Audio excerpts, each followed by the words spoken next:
Hello students. तो आज class +2 unit number 3 magnetic effect of current के लेक्चर नंबर 10 में हमारा टॉपिक है लॉरेंज फोर्स। तो जैसा कि हमने अपने पिछले लेक्चर में डिस्कस किया था, motion of charge particle in A uniform magnetic field. तो उस टॉपिक में हमने कवर किया था कि जब कोई भी चार्ज पार्टिकल मैग्नेटिक फील्ड में एंटर करेगा with velocity parallel to magnetic field या anti parallel to magnetic field, तो नेट फोर्स भी जीरो है और work done by magnetic force तो होता ही जीरो है। तो वो यूनिफॉर्म मोशन पोजेस करेगा, means along the magnetic field move करेगा विद कांस्टेंट स्पीड, तो यूनिफॉर्म मोशन होगा ना। तो दूसरा केस था कि अगर कोई charge particle uniform magnetic field के अंदर एंटर करता है with velocity perpendicular to the magnetic field, तो उसके ऊपर मैक्सिमम मैग्नेटिक फोर्स लगेगी और उस मैक्सिमम मैग्नेटिक फोर्स के कारण वो सर्कुलर पाथ फॉलो करेगा within the magnetic field. तो और उसका रेडियस हमने in terms of velocity, momentum, kinetic energy, potential difference different formula से किया था, और साथ में time period to describe the circular path भी किया था ना, जिसमें देखा था कि जो टाइम पीरियड है ना वो स्पीड या रेडियस ऑफ सर्कुलर पाथ पे डिपेंड नहीं करता। और थर्ड केस था कि अगर कोई चार्ज पार्टिकल मैग्नेटिक फील्ड के अंदर एंटर कर रहा है with velocity making some angle with magnetic field, तो वो हेलिकल पाथ फॉलो करेगा ना। और उस हेलिकल पाथ का रेडियस किस पे डिपेंड करेगा? वेलोसिटी के उस कंपोनेंट पे जो मैग्नेटिक फील्ड के परपेंडिकुलर है। और पिच किस पे डिपेंड करेगी? Parallel component of velocity, velocity के उस कंपोनेंट पे जो मैग्नेटिक फील्ड के अलोंग है ना। तो ये सारी बातें हमने पिछले लेक्चर में डिस्कस की थी। अब उसके ऊपर बेस्ड कुछ प्रॉब्लम्स अगर आप समझ रहे हो, देख रहे हो सामने कि ये proton is to circulate the earth along the equator with the speed of this one, कि प्रोटॉन को हमने अर्थ के इक्वेटर के अलोंग सर्कुलर पाथ में घुमाना है और स्पीड दी हुई है, तो हमें कितना मैग्नेटिक फील्ड मिनिमम चाहिए। तो अब मास ऑफ प्रोटॉन भी आपको दिया है, रेडियस भी दिया है। तो अब यहाँ पे क्या समझना पड़ेगा कि सर्कल में घुमाने के लिए प्रोटॉन को magnetic force centripetal force provide करेगी ना। अब centripetal force mv²/r magnetic force से मिलेगी, तो magnetic force QVB sine theta है ना। तो मैग्नेटिक फील्ड इतना चाहिए ना, पर मैग्नेटिक फील्ड मिनिमम तभी होगा जब साइन थीटा मैक्सिमम हो, मींस 1। तो जब साइन थीटा 1 है तो मैग्नेटिक फील्ड मिनिमम होगा। तो ये फार्मूला तैयार हो गया। अब इसमें आप मास, वेलोसिटी, चार्ज ऑन है ना, ये सब्स्टिट्यूट करें तो आपका आंसर भी मिल जाएगा।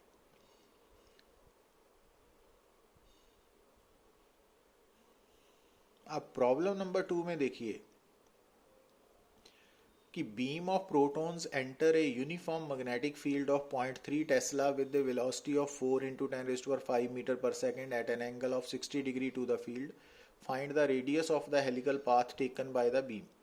अब यहाँ पे थीटा दिया हुआ है, वेलोसिटी दी हुई है, मैग्नेटिक फील्ड दिया हुआ है, तो आपको डायरेक्ट फार्मूला याद रखना पड़ेगा कि जो हेलिकल पाथ का रेडियस है वो mv sine theta by QB है। तो जब आप mv/b साइन थीटा की वैल्यू सब्स्टिट्यूट करोगे तो वो आंसर आएगा 1.2 सेंटीमीटर। दूसरा, क्योंकि पिच भी निकालनी है तो पिच के लिए हमें टाइम पीरियड चाहिए। तो पिच क्या होती है? v cos theta into T, time period है ना। तो अब ये टाइम पीरियड यहाँ से आप वैल्यू सब्स्टिट्यूट करेंगे, v सारी वैल्यू सब्स्टिट्यूट करने पे ये आंसर आ जाएगा। तो ये डायरेक्ट फार्मूला बेस्ड प्रॉब्लम थी ना। अब यहाँ पे देखिए आप प्रॉब्लम 3 में आप क्या देख रहे हो? ए proton, a deuteron and an alpha particle after being accelerated through the same potential difference enter a region of uniform magnetic field in a direction perpendicular to b vector. Find the ratio of their kinetic energies. अब यहाँ पे आपको एक तो मालूम होना चाहिए कि प्रोटॉन पे चार्ज कितना होता है, मास क्या होता है ना, ड्यूट्रॉन अल्फा पार्टिकल पे, वो लिखा हुआ है आपके सामने। अब दूसरा, क्योंकि ये सारे पार्टिकल सेम मैग्नेटिक फील्ड में एंटर कर रहे हैं इन ए परपेंडिकुलर डायरेक्शन, तो ये सर्कुलर पाथ पोजेस करेंगे। अब मैग्नेटिक फील्ड में एंटर करने से पहले ये सेम पोटेंशियल डिफरेंस से पास होके आए ना, तो इनकी काइनेटिक एनर्जी क्यू वी होगी ना। अब क्योंकि वी तीनों के लिए सेम है, तो इसका मतलब kinetic energy directly proportional to charge होगी। तो इट मीन्स इनकी रेशियो तो बनेगी 1:1:2 ना। समझ आई बात? अब जब हमने इसका सेकेंड पार्ट करना है, रेडियस ऑफ सर्कुलर पाथ, तो रेडियस का formula in terms of kinetic energy ये है और इन टर्म्स ऑफ पोटेंशियल डिफरेंस ये है ना। अब क्योंकि तीनों पार्टिकल्स जो हैं वो सेम मैग्नेटिक फील्ड में है, तो जो बी है वो सेम है तीनों के लिए, वी भी सेम है, तो इसका मतलब जो रेडियस है वो under root mass by charge है ना। तो अब यहाँ पे आप तीनों का मास और चार्ज सब्स्टिट्यूट करके रेशियो निकाल सकते हो। अब और क्योंकि रेडियस ऑफ प्रोटॉन दिया है तो बाकी दोनों का भी रेडियस निकल आएगा। Got it?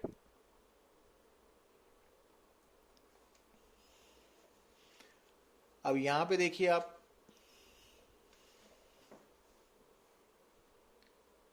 an infinite long straight conductor XY is carrying a current of 10 ampere.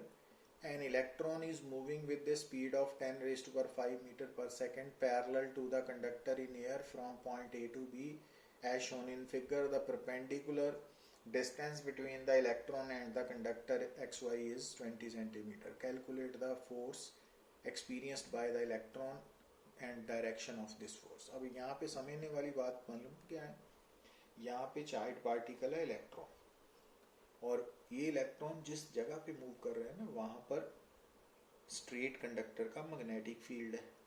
तो इसका मतलब सबसे पहले आप at the location of electron magnetic field due to straight conductor निकालोगे। उसके लिए फार्मूला मालूम ही है आपको, mu naught I over 2 pi ए।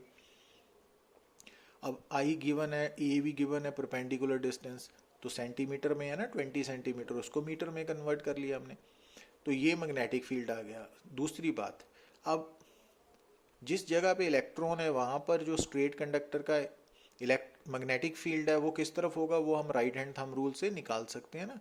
तो उसके लिए आप क्या करोगे कि जो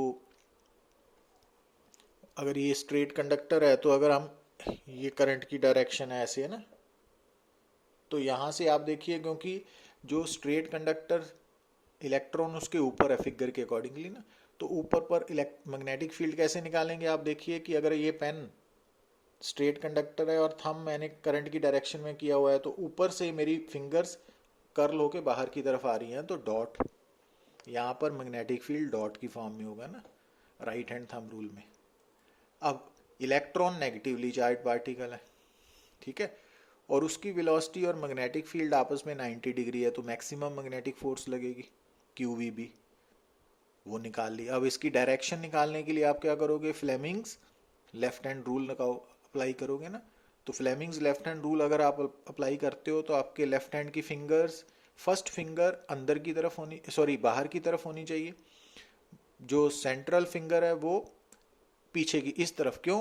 क्योंकि ये जो वेलोसिटी है ना ये नेगेटिवली चार्ज इलेक्ट्रॉन की है ना, पार्टिकल की है।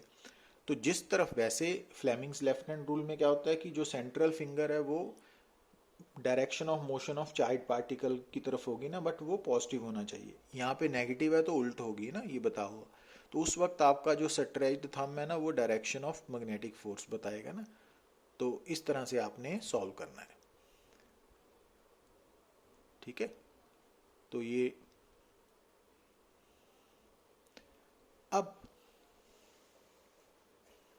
यहां पर देखिए आप, अब ये आर्टिकल है motion of a charge particle in uniform electric field. तो पहला केस क्या लिया है कि अगर चार्ज पार्टिकल मैग्नेटिक फील्ड में एंटर कर रहा है with velocity parallel to electric field है ना। तो अब यहाँ पे आपको ये समझना पड़ेगा कि जो इलेक्ट्रिक फोर्स होती है ना वो इंडिपेंडेंट ऑफ वेलोसिटी है। तो इलेक्ट्रिक फोर्स की डायरेक्शन या तो चार्ज पार्टिकल के ऊपर along द इलेक्ट्रिक फील्ड होगी या ऑपोजिट टू इलेक्ट्रिक फील्ड, वो डिपेंड करेगा whether the charge particle is positive और नेगेटिव। और जिस तरफ इलेक्ट्रिक फोर्स लगेगी उस तरफ एक्सेलरेशन भी होगी ना, ये बात समझनी है। अब अगर यहाँ पे हम Q को पॉजिटिव मान के चलते हैं तो Fe और फोर्स की डायरेक्शन E वाली होगी, तो एक्सेलरेशन की डायरेक्शन भी E वाली होगी, और वेलोसिटी क्योंकि E की तरफ ही है, तो इसका मतलब एक्सेलरेशन और वेलोसिटी ये पैरेलल हो गए। और जब किसी भी मोशन में एक्सेलरेशन एंड वेलोसिटी पैरेलल हों तो वो स्ट्रेट पाथ मोशन होगा। ये बात समझनी है।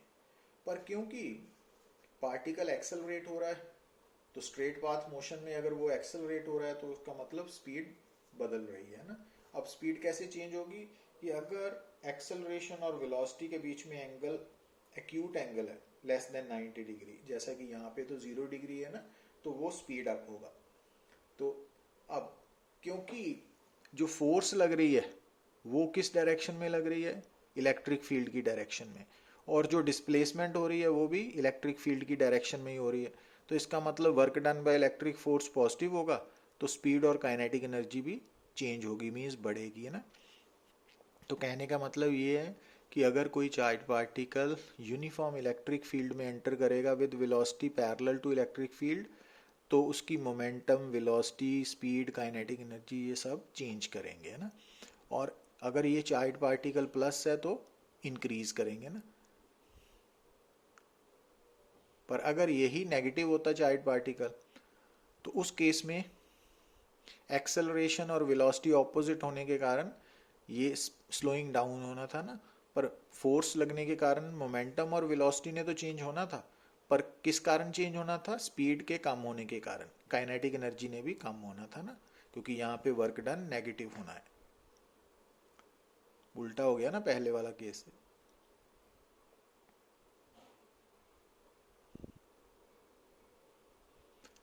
और अगर charge particle uniform electric field में एंटर कर रहा है with velocity anti parallel to electric field, है ना, पॉजिटिव चार्ज एंटी, तो इस केस में जो इलेक्ट्रिक फोर्स है वो तो इलेक्ट्रिक फील्ड की तरफ लगेगी, तो एक्सेलरेशन भी उसी तरफ होगी पॉजिटिव चार्ज पे। तो अब यहाँ पे वेलोसिटी और एक्सेलरेशन ऑपोजिट हो गए, तो यहाँ पे स्लो डाउन होगा ना, काइनेटिक एनर्जी भी कम होगी, स्पीड भी कम होगी, मोमेंटम और वेलोसिटी चेंज होंगे, वर्क डन नेगेटिव होगा ना, क्योंकि पार्टिकल जिस डायरेक्शन में डिस्प्लेस हो रहा है फोर्स उसके ऑपोजिट है, तो नेगेटिव के लिए उलट हो गया ना यहाँ पे। बड़े आराम से समझना ये बात को ना। तो ये इंपॉर्टेंट पार्ट है हमारे लिए कि जब, अच्छा एक बात और, कि जब कोई चार्ज पार्टिकल ना यूनिफॉर्म इलेक्ट्रिक फील्ड में मूव कर रहा है तो उस पर जो इलेक्ट्रिक फोर्स लगेगी ना वो भी यूनिफॉर्म होगी, कांस्टेंट होगी। और अगर फोर्स कांस्टेंट होगी तो उस चार्ज पार्टिकल की एक्सेलरेशन भी कांस्टेंट होगी। और जब एक्सेलरेशन कांस्टेंट होती है ना तो उस मोशन को बोलते हैं यूनिफॉर्मली एक्सेलरेटेड मोशन। और यूनिफॉर्मली एक्सेलरेटेड मोशन को डिस्क्राइब करने के लिए हमारे पास इक्वेशंस ऑफ मोशन होती है ना, v is equal to u plus a t, s is equal to u t plus half a t square, v square minus u square is equal to 2as। तो ये बातें आपने याद रखनी है, समझ आए। तो इसका मतलब जब भी हमने charge particle moving in uniform electric field की प्रॉब्लम के साथ डील करना है तो वहाँ पर हम equations of motion for uniformly accelerated motion apply करनी है, समझ आई बात। तो ये इम्पोर्टेंट है ना। तो इसको हम न्यूमेरिकल फॉर्म में डिस्कस करेंगे जब नेक्स्ट लेक्चर में, पर इनिशियली अभी आपको ये बात माइंड में रखनी है।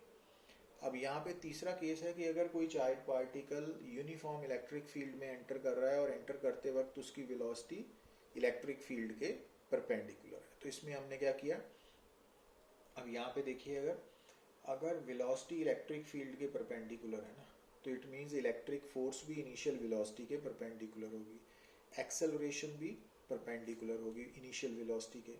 तो इसका मतलब है कि इस केस में ये 2 डायमेंशनल मोशन होगा। तो 2 डायमेंशनल मोशन होने के कारण इसको हमने एक्स वाई प्लेन में कंसिडर कर लिया, और हमने ये मान लिया कि जो इनिशियल वेलोसिटी है वो अलोंग एक्स एक्सिस है और जो इलेक्ट्रिक फील्ड है वो अलोंग वाई एक्सिस है, जैसा कि आप डायग्राम में देख रहे हो। और जब पार्टिकल इलेक्ट्रिक फील्ड में एंटर कर रहा है उस वक्त वो ओरिजिन पे है ना। अब इस चार्ज पार्टिकल पर इलेक्ट्रिक फोर्स कितनी लगेगी ना, उसके लिए देखो, क्योंकि ई वेक्टर वाई एक्सिस की तरफ माना तो ई अकेला ई उसका मैग्नीट्यूड है, जे कैप उसकी डायरेक्शन होगी। अब इनिशियल वेलोसिटी यू वेक्टर क्या हो गया, यू अकेला मैग्नीट्यूड है, आई कैप उसकी डायरेक्शन है। अब electric force F E vector क्या होता है, क्यू ई वेक्टर, तो वहाँ से एफ ई वेक्टर क्या हो गया, क्यू ई जे कैप हो गया ना। और एक्सेलरेशन फोर्स बाय मास हो गई है ना। ये आप बेसिक इक्वेशंस हैं इनको आपको समझ होना चाहिए।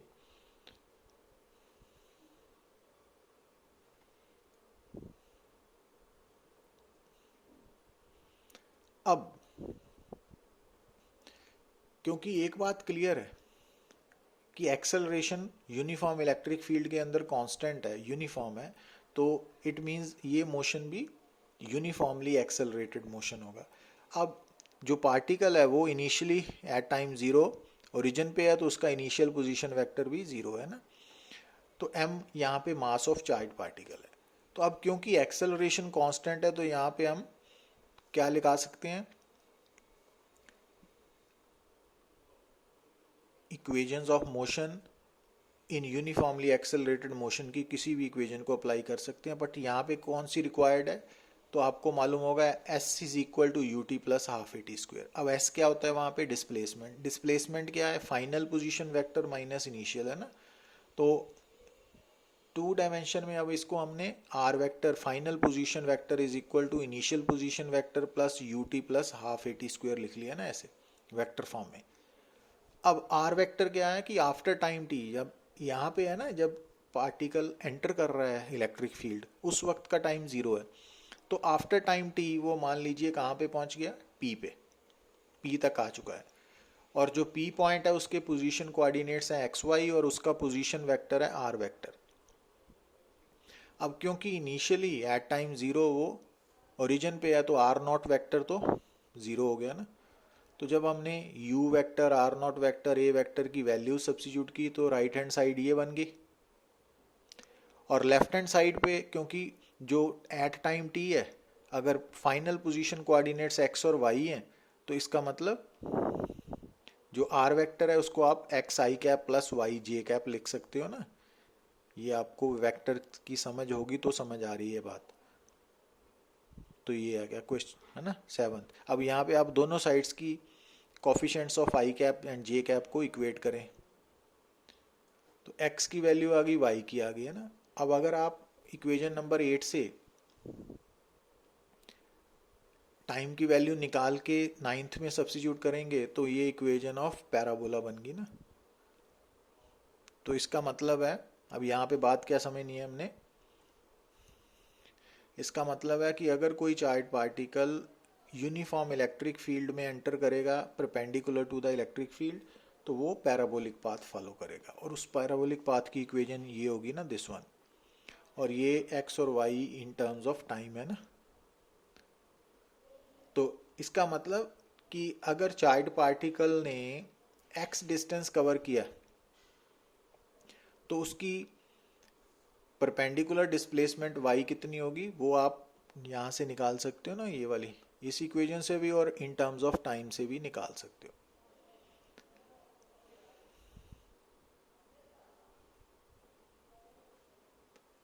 अब हम बात करने जा रहे हैं लॉरेंज फोर्स।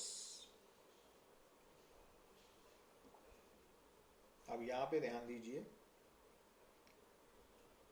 कि अगर मान लीजिए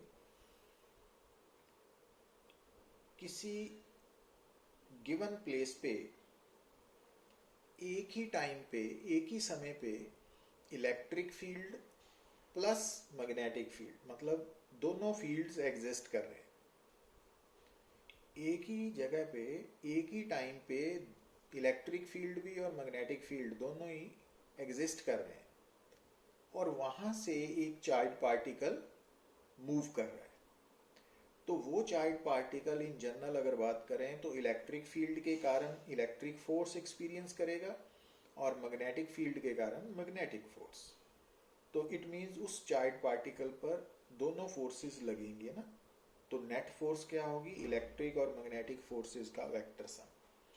तो ये जो net force experienced by charge particle है while passing through a region where both electric and magnetic fields are existing simultaneously, तो उस फोर्स को हम लॉरेंज फोर्स बोलते हैं।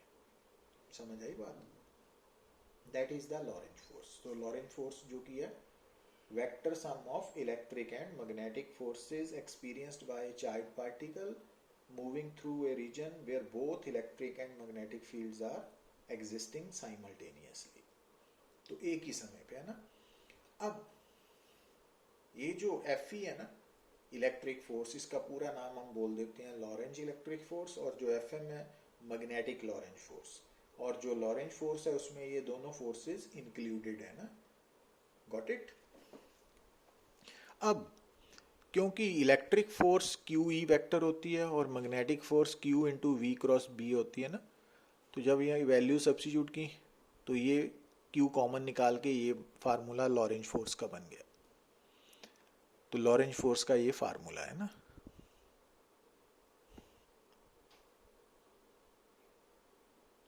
समझ आई बात? अब अगर मान लीजिए, अगर बात समझने की है कि अगर आपको ये बोला जाए कि एक पार्टिकल यूनिफॉर्म वेलोसिटी पोजेस कर रहा है, तो अगर कोई भी पार्टिकल यूनिफॉर्म वेलोसिटी पोजेस करे, मतलब उसकी स्पीड भी कांस्टेंट हो, डायरेक्शन ऑफ मोशन भी कांस्टेंट रहे, तो उसका मतलब होता है कि उस पार्टिकल पर नेट फोर्स जीरो है। ये बात समझनी है ना, याद रखनी है। तो मींस कई बार हम ये प्रॉब्लम फेस करते हैं कि हमें कंसेप्ट समझ नहीं आ रहा, क्योंकि उस कंसेप्ट का कंसर्न पिछले कंसेप्ट से होता है ना। तो अब अगर पिछला कंसेप्ट क्लियर है तो आगे वाले उतने आसान होते जाते हैं।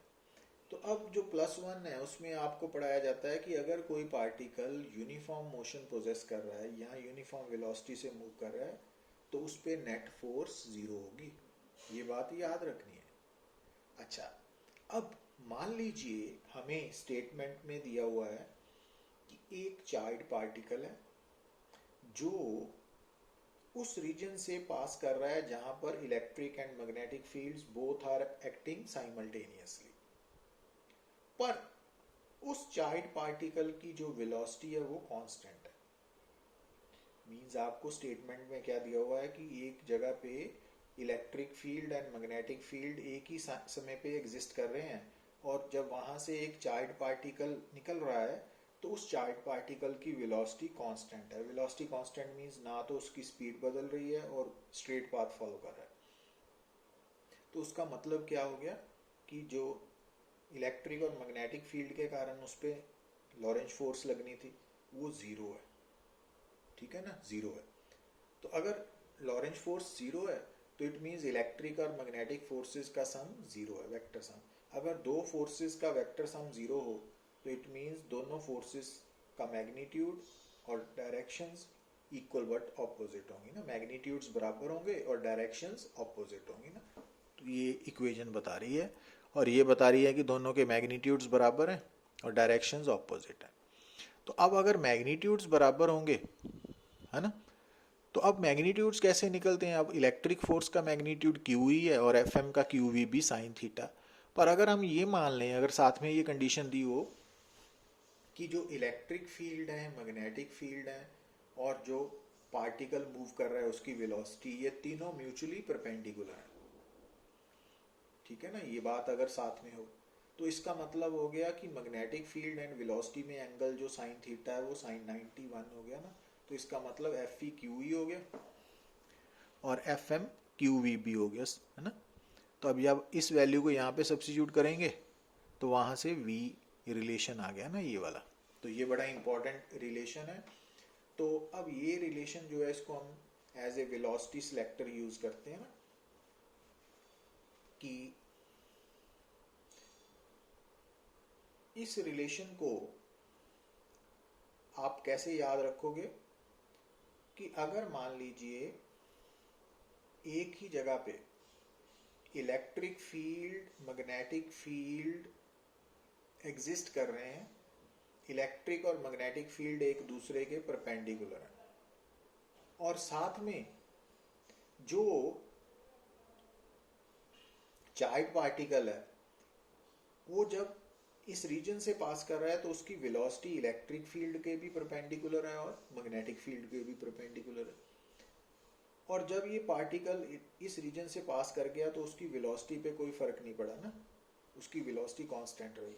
तो इसका मतलब है कि उस पे जो नेट फोर्स है वो जीरो लगी, और उसका कारण क्या है कि उसकी जो वेलोसिटी है ना, उसका मैग्नीट्यूड v जो है वो e बाई b की रेशियो से मैच कर रहा है ना। तो velocity is equal to electric field over magnetic field. तो ये फार्मूला आपने याद रखना है ना। तो अब इसके ऊपर बेस्ड जो प्रॉब्लम्स है वो हम नेक्स्ट लेक्चर में जब डिस्कस करेंगे तो और क्लैरिटी होगी। तो थैंक यू वेरी मच।